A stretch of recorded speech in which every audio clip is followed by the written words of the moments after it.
it was interesting to see how the establishment responded. You saw it on TV, you saw it in the debates, and so often it was a treatment of exclusion or marginalization or just making fun of what we're doing.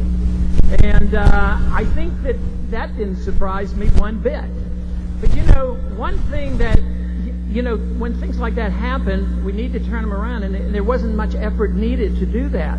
Because the more they did that, it seemed the more it energized you in support for our cause.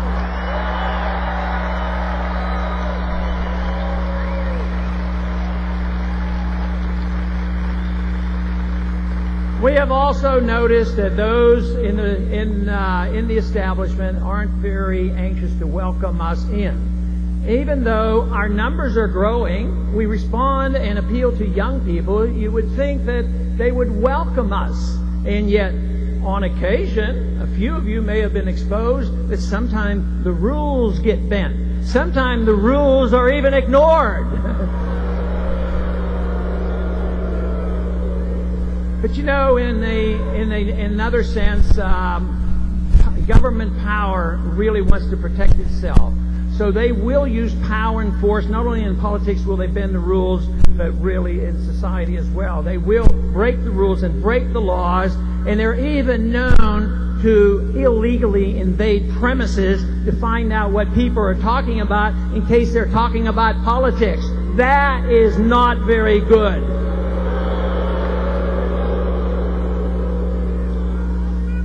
You know, the one thing that I have said is that the revolution is a lot more than about me. There is no doubt about it. This revolution will continue.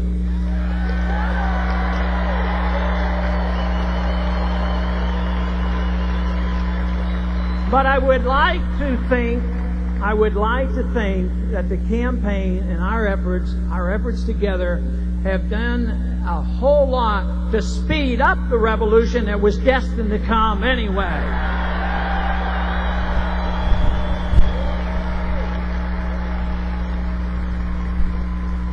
So often people ask me, how did we lose the Republic? Have we lost it? Essentially we have. It may be hanging by a thread. That's why I claim that we have a sense of urgency here. We don't have decades and decades. We have to do something rather quickly. But today we have to move rather quickly. But how did we lose it? And I think of some of the things that happened in Washington symbolize this loss of the Republic. And one thing that I've made comments many years ago that I noticed on the House floor, and this has to change, that the two weakest arguments on the House floor would be a moral argument and a constitutional argument. That we need to change.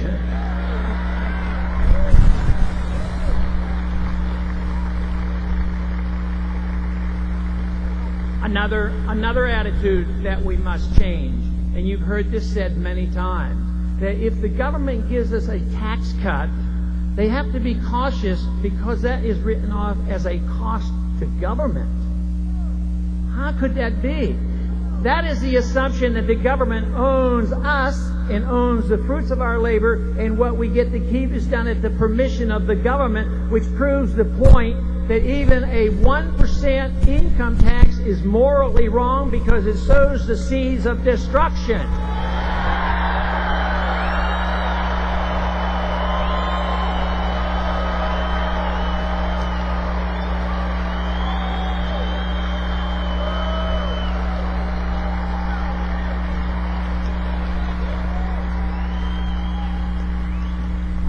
You know, the survival of the Republic was discussed at the time of the foundings, and the founding fathers came to the conclusion that we would and could have a republic, but the republic depended on a moral people.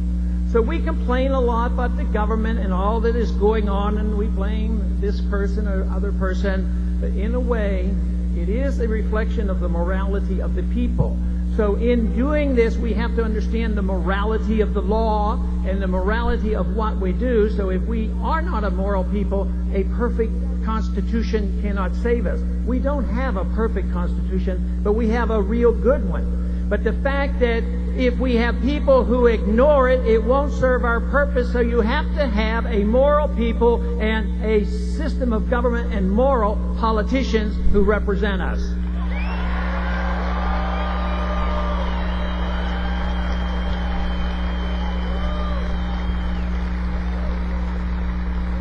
Another thing that has happened is that we lost track of the fact that the Constitution was written to restrain the government. Now it's turned on its head. The Constitution or the government is there, they use it to restrain us. That is upside down. And over the years, the government gets more and more powerful. It's not only the executive branch, it's the judicial branch, it's the legislative branch, it's the bureaucratic branch of government. And more power gravitates away from the individual, away from the states, into the hands of the bureaucrats and the politicians in Washington. Not only that, do we have to worry about all this power gravitating to the power to be in Washington, it's even going further. We have to worry about powers gravitating to international governments, to the New World Order.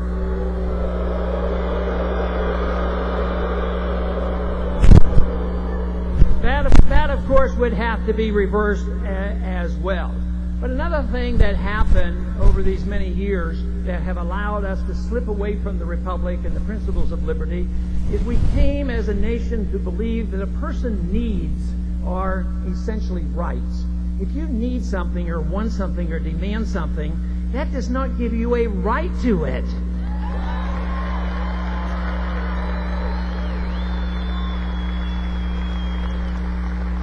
Rights are something that are very precious. They don't come from the government. They come in a natural way or a God-given way. They come as a right to your life and a right to your liberty.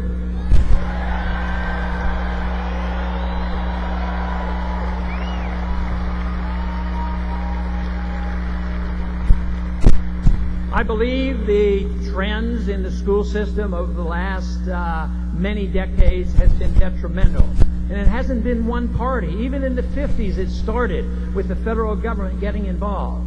There is nothing in the Constitution that says the federal government should be involved in education at all.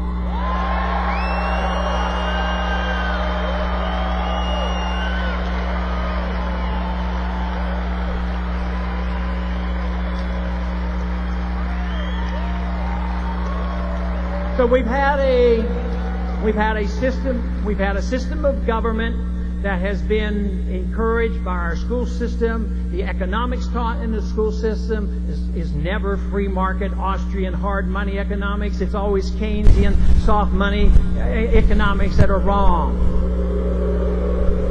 And not only that, we get taught history in our public schools. And who are the great presidents? The great presidents are always said to be the ones who run a war. Why don't we have the peace candidates be the great presidents?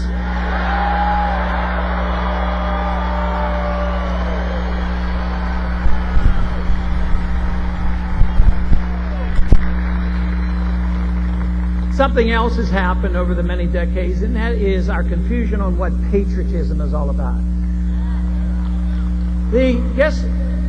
Guess who the true early American patriots supported?